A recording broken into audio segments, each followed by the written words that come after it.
In the practical art of war, the best thing of all is to take the enemy's country whole and intact. To shatter and destroy it is not so good. So too, it is better to recapture an army entire than to destroy it.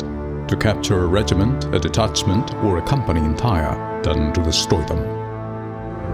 Hence, to fight and conquer in all your battles is not supreme excellence. Supreme excellence consists in breaking the enemy's resistance without fighting. Thus, the highest form of generalship is to balk the enemy's plans. The next best is to prevent a junction of the enemy's forces. The next in order is to attack the enemy's army in the field. And the worst policy of all is to besiege walled cities. The rule is not to besiege walled cities if it can possibly be avoided. The preparation of mantlets, movable shelters, and various implements of war will take up 3 whole months. And the piling up of mounds over against the walls will take 3 months more. The general, unable to control his irritation, will launch his men to the assault like swarming ants, with the result that 1/3 of his men are slain, while the town still remains untaken. Such are the disastrous effects of a siege. Therefore, the skillful leader subdues the enemy's troops without any fighting. He captures the cities without laying siege to them.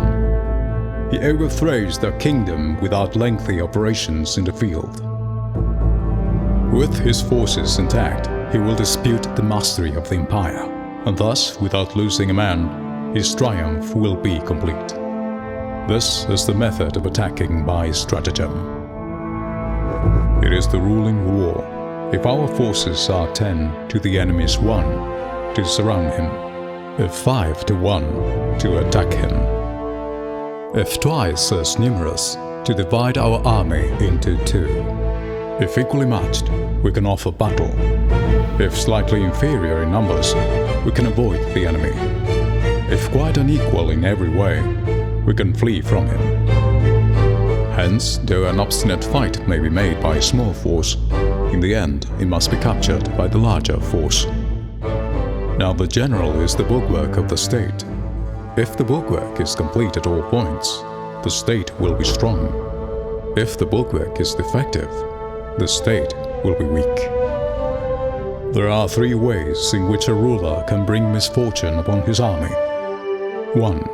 By commanding the army to advance or to retreat, being ignorant of the fact that it cannot obey. This is called hobbling the army. 2. By attempting to govern an army in the same way as he administers a kingdom, being ignorant of the conditions which obtain in an army. This causes restlessness in the soldiers' minds. 3. By employing the officers of his army without discrimination, through ignorance of a military principle of adaptation to circumstances. This shakes the confidence of the soldiers. But when the army is restless and distrustful, trouble is sure to come from the other feudal princes. This is simply bringing anarchy into the army and flinging victory away. Thus, we may know that there are 5 essentials for victory. 1.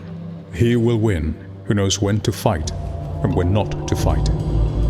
2. He will win who knows how to handle both superior and inferior forces. 3.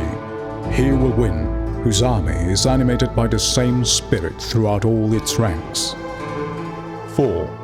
He will win who, prepared himself, waits to take the enemy unprepared. 5. He will win who has military capacity and is not interfered with by the sovereign. Hence the saying, if you know the enemy and know yourself, you need not fear the result of 100 battles.